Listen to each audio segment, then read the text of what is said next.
Observables versus promises, those differences you will see here. So observable will publish values over a period of time. Promise emits a single value at a time, and observables are lazy. Until the subscribe method called, it will not execute it. The promises execute immediately after its creation. And in observable we have subscriptions and we can cancel anytime using the unsubscribe method based on conditions we needed.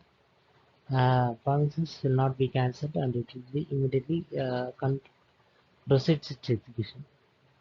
Promises will not provide any operations, but in observables we have for each filter reduce methods operators. Okay, and errors will be delivered here, and here we have to push the errors with a special child promise.